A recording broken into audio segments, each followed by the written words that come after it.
یہ داستان مزدور اور دھوپ۔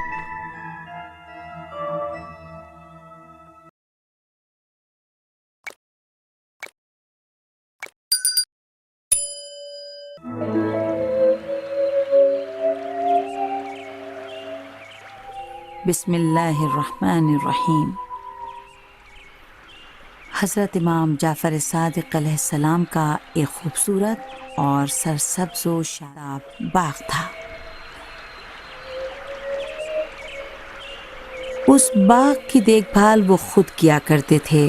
باغ کے گوشے میں کئی طرح کے پھولوں کے پودے تھے، جبکہ دوسری جانب پھلوں کے درخت تھے۔ امام صادق علیہ السلام ان درختوں کے پھلوں کو غریبوں اور ناداروں کے درمیان تقسیم کر دیا کرتے تھے۔ گرمیوں کے دن تھے اور سخت دھوپ میں آپ موٹے اور کھردرے لباس میں اپنے باغ میں کام کر رہے تھے۔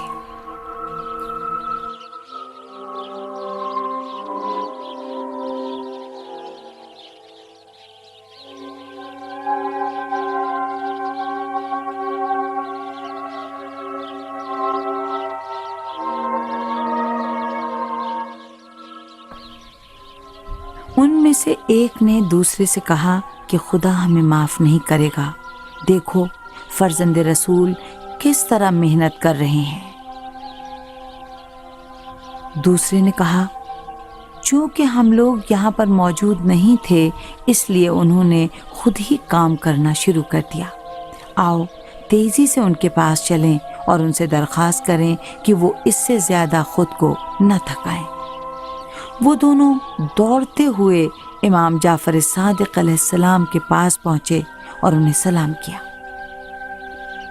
امام علیہ السلام نے محبت آمیز انداز میں ان کے سلام کا جواب دیا۔ ان میں سے ایک نے کہا، اے عظیم المرتبت امام، ہمیں معاف کر دیجئے، خدا کی قسم ہم متوجہ نہیں تھے۔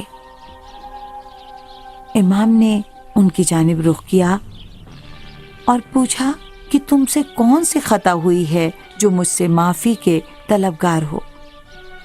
دوسرے نے کہا، اس سے بڑی خطا اور کیا ہو سکتی ہے کہ ہم آرام سے رہیں اور آپ اکیلے اتنا سخت کام انجام دیں؟ پہلے نے کہا، بیلچہ مجھے دے دیجئے، میں تیزی سے باغ کا کام پورا کر دیتا ہوں۔ یہ باتیں سن کر امام جعفر صادق علیہ السلام کے ہونٹوں پر مسکراہٹ آ گئی۔ آپ نے فرمایا، تم میرے اچھے ساتھی ہو اور یہ رسول خدا کے خاندان سے تم لوگوں کی محبت کی علامت ہے، لیکن میں بنیادی طور پر کام کرنا پسند کرتا ہوں۔ اپنے اور اپنے خاندان کے لیے حلال روزی حاصل کرنے کے لیے انسان کو محنت کرنی ہی چاہیے اور کاہلی سے پرہیز کرنا چاہیے۔ جب امام علیہ السلام کے ساتھیوں نے یہ باتیں سنی تو ان سے اس بات کی اجازت چاہی کہ کم از کم ان کے ساتھ رہیں اور ان کی مدد کریں۔